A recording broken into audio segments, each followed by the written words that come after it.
BRS అధినేత కేసీఆర్ పై deputy CM Bhatti Vikramarka fire అయ్యారు. 10 ఏళ్ల బీఆర్ఎస్ పాలనలో ఎన్టీపీసీపై ఎందుకు దృష్టి సారించలేదో చెప్పాలని భట్టి డిమాండ్ చేశారు. తెలంగాణలో కరువు వచ్చిందంటే దానికి కేసీఆరే కారణమంటూ ఆరోపించారు. వర్షాలు పడే సమయంలో నీటిని నిల్వ చేయకుండా వృధాగా వదిలేశారని మండిపడ్డారు. కాంగ్రెస్ అధికారంలోకి వచ్చిన తర్వాత ప్రాజెక్టుల్లో నీటి నిల్వపై దృష్టి సారించామని అన్నారు.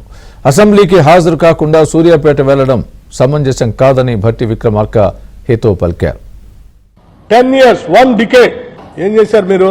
4000 మెగావాట్లకు సంబంధించి ఎన్టీపీసీతో నువ్వు పీపీఏ అగ్రిమెంట్ చేసి ఆ 4000 పవర్ వచ్చేటట్టు చేసావా? చేయలేదు. ఎందుకు చేయలేదు? ఎవరు ఆపారు నిన్ను? 1600 మెగావాట్ల పవర్ ఎన్టీపీసీ వాళ్ళు ప్రొడక్షన్లో తీసుకుని వచ్చి దానికోసం వరకే పరిమితం చేసి అగ్రిమెంట్ చేసి వదిలేసావు. అది ప్రొడక్షన్లోకి వచ్చింది. మిగతా 2400 పవర్ ఎందుకు చేయలేదు? నువ్వు ఎందుకు చేయలేదు? రూపాయి ఖర్చు లేకుండా ఎన్టీపీసీ వాళ్ళు కట్టి మనకు పవర్ అందించే ఆ పవర్ ప్రాజెక్ట్కి నువ్వు ఆ రోజే ఎందుకు మొదలు పెట్టలేదు? దీని వెనక ఉన్న కుట్ర ఏంటి? కుట్ర నేను చెప్తాను.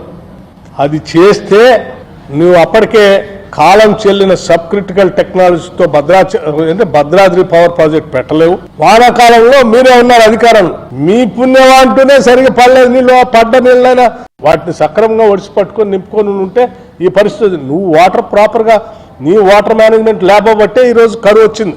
ఆ పడ్డ నీళ్ళని నీ టైంలో పడ్డ నీళ్ళని వర్షాకాలంలో పడ్డ నీళ్ళని జాగ్రత్తగా రిజర్వాయర్స్లో ప్రొటెక్ట్ చేసుకొని జాగ్రత్త కాపాడి ఉంటే ఈ పరిస్థితి వచ్చేది కాదు. వర్షాకాలంలో నువ్వు ఉంటే ఎన్నికలు జరిగి మేము వచ్చింది, చలికాలంలో ఎన్నికలు జరిగి మేము వచ్చింది, అధికారంలోకి వచ్చింది డిసెంబర్లో. ఇప్పుడే వర్షాలు లేవు కదా. మళ్ళీ జూన్లో వర్షాలు పడితే వాటిని ఎట్లా మేనేజ్ చేయాలో ఎట్లా మెయింటైన్ చేయాలని మేము చూస్తాం. వాళ్ళు ఏ రిజర్వాయర్లో నీళ్ళు లేకపోయినా యాడ పారిపోయినా నీ పుణ్యవాది నువ్వే కదా ఆ టైంలో ఉంది. దాన్ని కప్పిపుచ్చుకోవడం బయటకు నన్ను తిడతా ఆయన తిడతా అంటే ఎట్లయితుందండి? అంత అమాయకులా?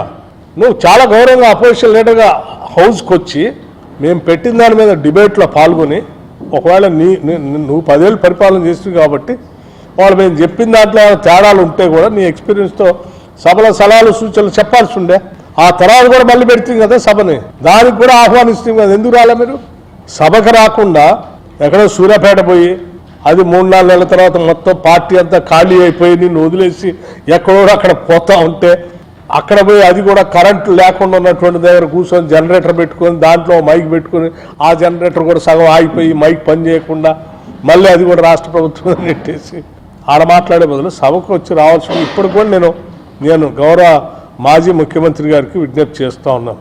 రండి చర్చిద్దాం. ఇప్పుడు మేము చెప్పినవి మీరు చెప్పినవి వాస్తవాలు అయితే మీకు నిజంగా రాష్ట్రం మీద అభిమానం ఉంటే నేను లెక్కలతో సహా వస్తాను. రండి ఆడ కూర్చొని మాట్లాడదామని చర్చ